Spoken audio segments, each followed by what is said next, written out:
How to change default transition.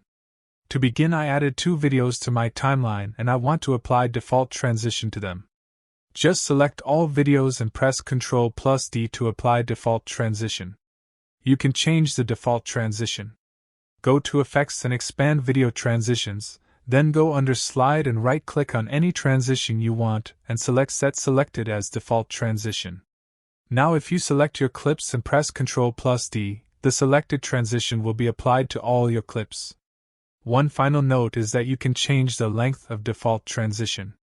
To do that, go to Edit, Preferences, Timeline.